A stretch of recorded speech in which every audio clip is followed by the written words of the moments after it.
تمام دیکھنے اور سننے والوں کو السلام علیکم۔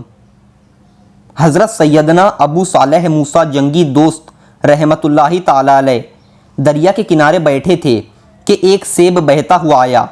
آپ نے اسے کھا لیا۔ سیب کھانے کے بعد آپ پر خوف خدا کا غلبہ ہوا اور آپ اس طرح فکر کرنے لگے کہ نہ جانے یہ سیب کس کا تھا، اور کیا اس طرح نامعلوم سیب کھانا میرے لیے حلال ہو سکتا ہے؟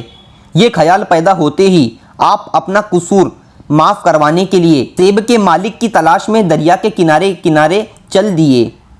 ایک لمبا سفر کرنے کے بعد آپ رحمۃ اللہ تعالی علیہ کو دریا کے قریب ایک نہایت عظیم الشان عمارت نظر آئی، جس میں سیب کا ایک بہت بڑا درخت لگا ہوا تھا، جس کی شاخوں پر پکے ہوئے سیب لگے ہوئے تھے اور سیبوں سے بھری یہ شاخیں پانی پر پھیلی ہوئی تھی۔ آپ کو یقین ہو گیا کہ جو سیب میں نے کھایا تھا وہ اسی درخت کا ہے۔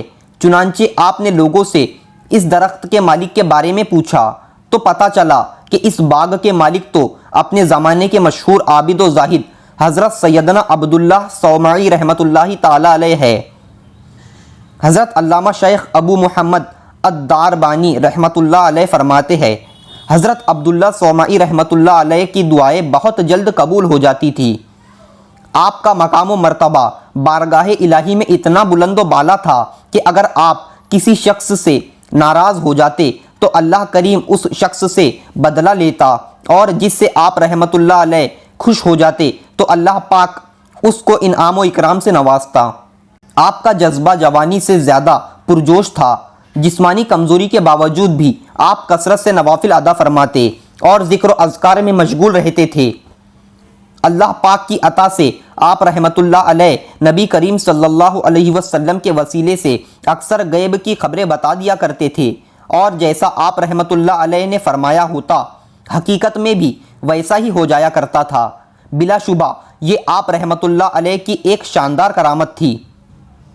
بہرحال جب حضرت سیدنا ابو صالح موسیٰ جنگی دوست رحمۃ اللہ علیہ کو باغ کے مالک حضرت سیدنا عبداللہ صومعی رحمۃ اللہ علیہ کے متعلق علم ہو گیا تو آپ رحمۃ اللہ علیہ بغیر کسی تاخیر کے ان کی خدمت بابرکت میں حاضر ہو گئے اور سارا ماجرا عرض کرنے کے بعد ان سے معافی چاہی۔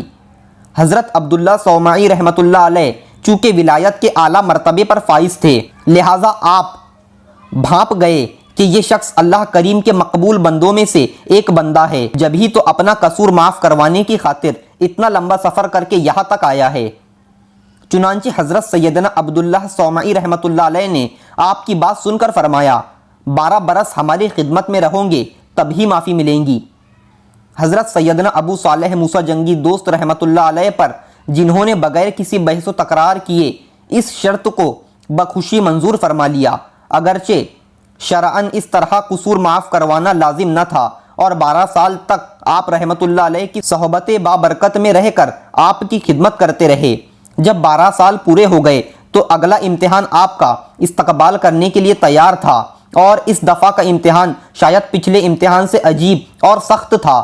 وہ یہ کہ ولی کامل حضرت سیدنا عبداللہ صومعی رحمۃ اللہ علیہ نے آپ سے فرمایا، ایک خدمت اور بھی ہے، اور وہ یہ کہ میری ایک لڑکی ہے جس میں 4 عیب ہے، آنکھوں سے اندھی ہے، کانوں سے بہری ہے، ہاتھوں سے معذور ہے، اور پاؤں سے لنگڑی اپاہج ہے۔ تمہیں اس سے نکاح بھی کرنا ہوگا اور 2 سال تک مزید میری خدمت بھی کرنی ہوگی، اس کے بعد جہاں تمہارا جی چاہے چلے جانا۔ حضرت سیدنا ابو صالح موسیٰ جنگی دوست رحمۃ اللہ علیہ چونکہ اسلامی تعلیمات سے آگاہ، خوف خدا کے پیکر اور مذہبی سوچ رکھنے والے تھے، لہٰذا آپ رحمۃ اللہ علیہ نے اس شرط کو بھی قبول فرما لیا۔ اب آپ کا دوسرا امتحان بھی شروع ہو گیا۔ حضرت سیدنا عبداللہ صومعی رحمۃ اللہ علیہ نے اپنی شہزادی کا نکاح آپ رحمۃ اللہ علیہ سے کر دیا۔ نکاح کے بعد جیسے ہی اپنی زوجہ سے آپ کا آمنا سامنا ہوا تو آپ رحمۃ اللہ علیہ ایک عجیب سی کشمکش میں مبتلا ہو گئے، کیونکہ نگاہوں کے سامنے جو منظر دکھائی دے رہا تھا وہ بتائی گئی صورتحال کے بالکل ہی الٹ تھا۔ کیا دیکھتے ہیں کہ آپ رحمۃ اللہ علیہ کی زوجہ محترمہ کے تو تمام ہی اعضاء صحیح و سالم ہے، اور ان کے حسن و جمال کے آگے 14ویں رات کا چاند بھی شرما رہا ہے۔